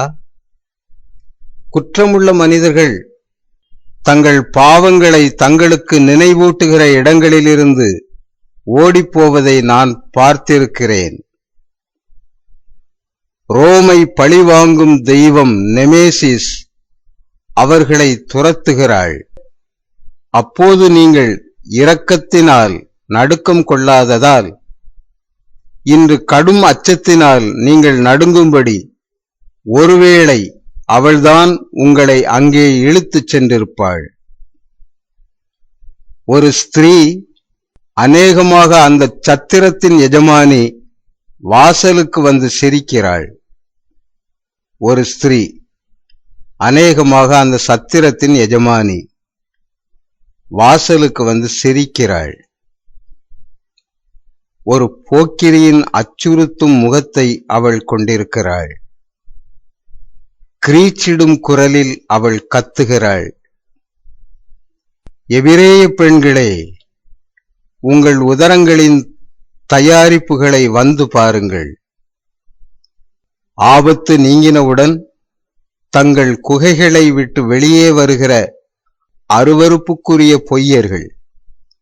ரோமைய உதரங்கள் வீர நாயகர்களை தவிர வேறு யாரையும் கருத்தாங்குவதில்லை. ரோமையின் மேன்மைக்காக வந்து பாருங்கள். மிகச் சிறந்த திராட்சை ரசங்களையும் அழகிய பெண் பிள்ளைகளையும். போர் வீரர்கள் பின்தொடர அவள் தன் இருண்ட குகைக்குள் போகிறாள். ஒரு எபிரேய பெண் அவர்களை பார்க்கிறாள். ராப்போஜன அறையுள்ள வீட்டுக்கு அருகில் நீர்ச்சுனையின் சலசலப்பு சத்தம் கேட்கக்கூடிய இடத்தில் நீர்ச்சாடிகளோடு தெருவில் சில பெண்கள் இருக்கிறார்கள். அவள் அவர்கள் மேல் பரிவு கொள்கிறாள். அவள் ஒரு வயதான ஸ்திரீ. அவள் தன் தோழிகளிடம், அவர்கள் ஒரு தவறு செய்தார்கள்தான், ஆனால் ஒரு முழு மக்களினமே தவறு செய்ததே என்று சொல்லுகிறாள். அவள் அப்போஸ்தலர்களை நெருங்கி அவர்களை வாழ்த்துகிறாள். உங்களுக்கு சமாதானம். நாங்கள் மறக்கவில்லை. இதை மட்டும் எங்களுக்கு சொல்லுங்கள். போதகர் உண்மையாகவே மரித்தோரிடமிருந்து உயிர்த்து விட்டாரா என்று கேட்கிறாள். அவர் உயிர்த்து விட்டார், நாங்கள் ஆணையிட்டு சொல்லுகிறோம். அப்படியானால் அஞ்சாதீர்கள். அவர் கடவுளாயிருக்கிறார். கடவுள் வெற்றி பெறுவார். உங்களுக்கு சமாதானம் சகோதரர்களே. இந்த மக்களை மன்னிக்கும்படி ஆண்டவரிடம் சொல்லுங்கள். மக்கள் எங்களை மன்னிக்கும்படியாகவும் நாங்கள் தந்துள்ள துர்மாதிரிகையை மறந்துவிடுமாறும் வேண்டிக் கொள்ளும்படி நாங்கள் உங்களை கேட்கிறோம். ஸ்திரீகளே, சீமோன் ராயப்பனாகிய நான் என்னை மன்னிக்கும்படி உங்களிடம் கேட்கிறேன். ராயப்பர் அழுகிறார். நாங்கள் தாய்மாரும் சகோதரிகளும் மனைவியருமாயிருக்கிறோம். மனிதரே, உமது பாவம் எங்கள் மகன்களுடையவும் சகோதரர்களுடையவும் கணவர்களுடையவும் பாவமாக இருக்கிறது. ஆண்டவர் ஒவ்வொருவர் மீதும் இரக்கம் கொள்வாராக. இந்த பக்தியுள்ள பெண்கள் அவர்களோடு சேர்ந்து வீட்டிற்கு சென்று மூடியிருக்கிற கதவை தட்டுகிறார்கள். இதோ சேசு வந்து கதவை திறக்கிறார். தமது மகிமைப்படுத்தப்பட்ட ஆளுமையை கொண்டு அந்த இருண்ட அறையை நிரப்பியவராக, உங்கள் இரக்கத்திற்காக உங்களுக்கு சமாதானம் என்று அவர் சொல்லுகிறார். அந்த ஸ்திரீகள் அதிசயத்தினால் அசைவற்று நிற்கிறார்கள். அப்போஸ்தலர்களுக்கும் ஆண்டவருக்கும் முன்பாக கதவு மூடப்படும் வரையிலும் அவர்கள் அப்படியே இருக்கிறார்கள். அதன்பின் அவர்கள் சுய உணர்வுக்கு திரும்பி வருகிறார்கள். நீங்கள் அவரை கண்டீர்களா? அது அவர்தான். என்ன அழகு! முன்னை விடவும் அதிகமாக உயிரோடு, ஓர் ஆவி அல்ல, ஒரு நிஜமான மனிதன். அவருடைய குரல், அவருடைய புன்னகை, அவர் தம் கைகளை அசைத்தார். அவருடைய காயங்கள் எவ்வளவு சிவப்பாக இருந்தன என்பதை கவனித்தீர்களா? ஒரு உயிருள்ள மனிதனுடைய நெஞ்சைப் போல சுவாசத்தினால் ஏறி இறங்கிக் கொண்டிருந்த அவருடைய நெஞ்சை நான் கவனித்துக் கொண்டிருந்தேன். ஓ, எவனும் வந்து அது உண்மையில்லை என்று சொல்லாதிருப்பானாக. நாம் போவோம், போய் எல்லோரிடமும் சொல்வோம். அவரை மீண்டும் பார்க்கும்படி கதவை தட்டுவோம்.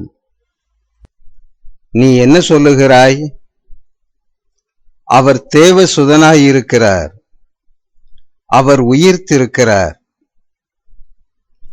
எளிய ஸ்திரீகளாகிய நமக்கு அவர் தம்மை காட்டியுள்ளது ஏற்கனவே ஒரு மாபெரும் கொடையாயிருக்கிறது. அவர் தம் தாயோடும் பெண் சீடர்களோடும் அப்போஸ்தலர்களோடும் இருக்கிறார். வேண்டாம், ஆம், ஞானமுள்ள பெண்கள் வெற்றி பெறுகிறார்கள். அந்த குழு அங்கிருந்து போகிறது. அதே வேளையில் சேசு தம் அப்போஸ்தலர்களுடன் ராப்போஜன அறைக்குள் போயிருக்கிறார்.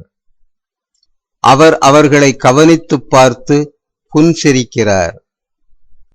அவர்கள் தங்கள் தலைமூடிகளை அகற்றியிருக்கிறார்கள். வீட்டிற்குள் நுழையும் முன் அவர்கள் அவற்றை கட்டுத்துணிகளைப் போல அணிந்திருந்தார்கள். அவற்றை அவர்கள் வழக்கம் போல மீண்டும் அணிந்து கொள்கிறார்கள். அதனால் அவர்களுடைய காயங்கள் காணப்பட முடியாமல் போகின்றன. களைப்போடும் மௌனமாகவும் அவர்கள் உட்காருகிறார்கள். களைப்பை விட அதிகம் துக்கமாயிருக்கிறார்கள். நீங்கள் தாமதமாக வந்திருக்கிறீர்கள் என்கிறார் சேசு பரிவன்போடு. மௌனம். என்னிடம் நீங்கள் எதுவும் சொல்லப் போவதில்லையா? பேசுங்கள். நான் எப்போதும் சேசுவாகவே இருக்கிறேன். இன்றைய உங்கள் துணிச்சல் ஏற்கனவே மறைந்து போய்விட்டதா? ஓ குருவே, ஆண்டவரே என்று கத்துகிறார் ராயப்பர், சேசுவின் பாதங்களின் அண்டையில் முழந்தாளில் விழுந்தபடி. எங்கள் துணிச்சல் மறைந்து விடவில்லை. ஆனால் விசுவாசத்திற்கு நாங்கள் செய்துள்ள தீங்கை உணர்ந்து நாங்கள் சிதைக்கப்படுகிறோம், நசுக்கப்படுகிறோம். ஆங்காரம் இறக்கிறது, தாழ்ச்சி பிறக்கிறது, அறிவு உதிக்கிறது, சிநேகம் அதிகரிக்கிறது. அஞ்சாதிருங்கள். நீங்கள் இப்போது அப்போஸ்தலர்கள் ஆகிக் கொண்டிருக்கிறீர்கள். நான் விரும்பியது இதுதான். ஆனால் இனிமேல் எதையும் செய்ய முடியாதவர்களாய் நாங்கள் இருப்போம். மக்கள் எங்களை பரிகசிக்கிறார்கள். அவர்கள் செய்வது சரிதான். வேலையை நாங்கள் கெடுத்துவிட்டோம். திருச்சபையை நாங்கள் அழித்து விட்டோம். அவர்கள் எல்லோரும் மிகவும் வேதனைப்படுகிறார்கள், கத்துகிறார்கள், சைக்கினைகள் செய்கிறார்கள். சேசு மகத்துவ அமைதியோடு இருக்கிறார். ஒரு சைக்கினையை தம் வார்த்தைகளுக்கு ஆதாரமாக கொண்டு அவர் கூறுகிறார், சமாதானம், சமாதானம். நரகமும் கூட என் திருச்சபையை அழிக்க முடியாது. இன்னமும் சரியாக பொருத்தப்படாத ஒரு கல்லின் ஸ்திரமற்ற தன்மை கட்டடமே இடிந்து போவதற்கு காரணமாக இருக்காது. சமாதானம், சமாதானம். நீங்கள் வேலை செய்வீர்கள், நீங்கள் நிறைய நன்மை செய்வீர்கள். ஏனென்றால் நீங்கள் எப்படி இருக்கிறீர்கள் என்பதை தாழ்ச்சியோடு ஒத்துக்கொள்கிறீர்கள். ஏனென்றால் ஒரு மேலான ஞானத்தை கொண்டு நீங்கள் ஞானமுள்ளவர்களாயிருக்கிறீர்கள். ஒவ்வொரு செயலும் மிக பரந்த இரகசிய விளைவுகளை கொண்டிருக்கின்றன. சில சமயங்களில் அந்த விளைவுகள் அழிக்க முடியாதவையாக இருக்கின்றன என்றும், உயரத்தில் இருக்கிறவன் காணப்படும்படி உயரத்தில் வைக்கப்பட வேண்டிய விளக்கை பற்றியும், அது எல்லோராலும் காணப்படுவதால் அதன் தீச்சுடர் பரிசுத்தமாயிருக்க வேண்டும் என்றும் நான் உங்களுக்கு சொன்னது நினைவிருக்கிறதா? உயரத்தில் இருக்கிறவன் அப்படி உயரத்தில் இல்லாதவர்களை விட அதிகம் உத்தமமானவனாக இருக்க வேண்டும் என்றும் அறியும் அறிவே அந்த மேலான ஞானம். பார்த்தீர்களா என் பிள்ளைகளே, ஒரு விசுவாசியால் செய்யப்படுகிற போது கவனிக்கப்படாததாக அல்லது மன்னிக்கப்படத்தக்கதாக கடந்து போகிற ஒரு காரியம், அதையே ஒரு குரு செய்யும் போது கவனிக்கப்படாததாக கடந்து போவது இல்லை.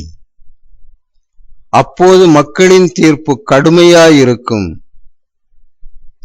ஆனால் உங்கள் எதிர்காலம் உங்கள் கடந்த காலத்தை அகற்றிவிடும். கொல்கத்தாவில் நான் உங்களிடம் பேசவில்லை, மாறாக உலகத்தை பேசவிட்டேன். நான் உங்களை தேற்றுகிறேன். வாருங்கள், அழாதீர்கள். இப்போது கொஞ்சம் பானம் அருந்துங்கள். நான் உங்களை சுகப்படுத்த விடுங்கள். அதனால் காயப்பட்ட அவர்களுடைய சிரசுகளை அவர் லேசாக தொடுகிறார். அதன்பின், ஆனால் நீங்கள் இங்கிருந்து போய்விடுவது நல்லது. அதனால்தான் ஜெபிப்பதற்கு தாபோர் மலைக்கு போங்கள் என்று நான் சொன்னேன். அப்போது பக்கத்து கிராமங்களில் தங்கிக் கொண்டு ஒவ்வொரு நாள் காலையிலும் விடுகிற போது மேலே போய் எனக்காக காத்து கொண்டிருக்க உங்களால் முடியும் என்கிறார். ஆண்டவரே, நீர் உயிர்த்து விட்டீர் என்று உலகம் விசுவசிக்கவில்லை என்கிறார் ததேயுஸ் தணிவான குரலில். நான் உலகை நம்பச் செய்வேன். நான் உலகின் மேல் வெற்றி கொள்ள உங்களுக்கு உதவுவேன். எனக்கு பிரமாணிக்கமாயிருங்கள். வேறு எதையும் நான் கேட்கவில்லை. உங்களை அவமதிக்கிறவர்களை நீங்கள் ஆசீர்வதியுங்கள். ஏனென்றால் அவர்கள் உங்களை அர்ச்சிக்கிறார்கள். அவர் அப்பத்தை பிட்டு அதை துண்டுகளாக்கி பகிர்ந்தளித்து சொல்கிறார், இது வெளியே போகிற உங்களுக்கு நான் தரும் அவஸ்தை நன்மையாக இருக்கிறது. என் திரியாத்திரீகர்களுக்கு நான் ஏற்கனவே அங்கு போஜனத்தை ஆயத்தம் செய்து விட்டேன்.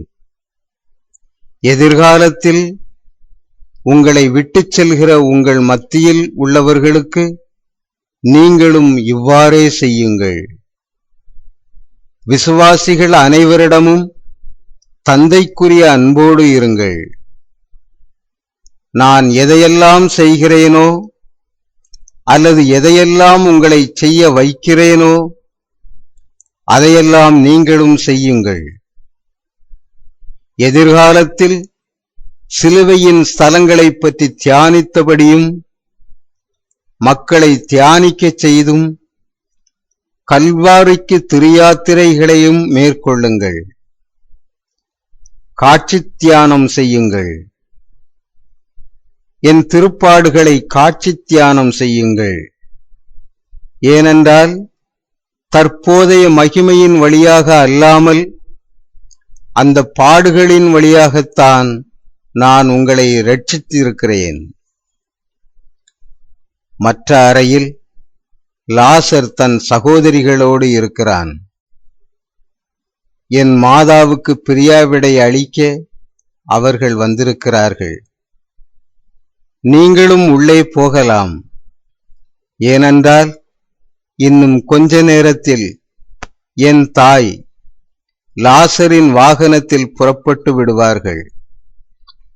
சமாதானம் உங்களோடு இருப்பதாக. அவர் எழுந்து வேகமாக வெளியே போகிறார். ஆண்டவரே, ஆண்டவரே என்று கத்துகிறார் பலவேந்திரர். உனக்கு என்ன வேண்டும் தம்பி என்று கேட்கிறார் ராயப்பர். அநேக காரியங்களைப் பற்றி அவரிடம் கேட்க நான் விரும்பினேன். தங்களை குணப்படுத்துமாறு கேட்கிறவர்களை பற்றி அவருக்கு அறிவிக்க விரும்பினேன். எனக்கு தெரியவில்லை. அவர் நம் மத்தியில் இருக்கும்போது நம்மால் எதுவும் சொல்ல முடியவில்லை. அவர் ஆண்டவரை தேடி ஓடுகிறார். அது உண்மைதான். நாம் ஞாபக மறதியுள்ள மக்களைப் போல் இருக்கிறோம் என்று அவர்கள் எல்லோரும் ஒப்புக்கொள்கிறார்கள். இருந்தாலும் நம்மிடம் அவர் எவ்வளவோ நல்லவராக இருக்கிறார். என் இருதயத்தை திறக்கும் அளவுக்கு மிகுந்த பரிவோடு அவர் நம்மை பிள்ளைகளே என்று கூப்பிட்டாரே என்று வியந்தபடி கூறுகிறார் அல்பேயுசின் யாகப்பர்.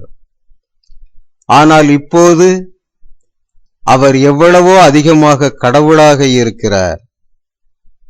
என் அருகில் அவர் இருக்கும்போது தேவாலயத்தின் அதிபரிசுத்த ஸ்தலத்தின் அருகில் இருப்பது போல நான் நடுங்குகிறேன் என்கிறார் ததேயுஸ். பலவேந்திரர் திரும்பி வருகிறார். அவர் இப்போது இங்கே இல்லை. இடமும் நேரமும் சுவர்களும் அவருக்கு கட்டுப்பட்டிருக்கின்றன. அவர் கடவுள், அவர் கடவுள் என்று அவர்கள் எல்லோருமே சொல்கிறார்கள். சங்கையுள்ள உணர்வால் நிரம்பியபடி.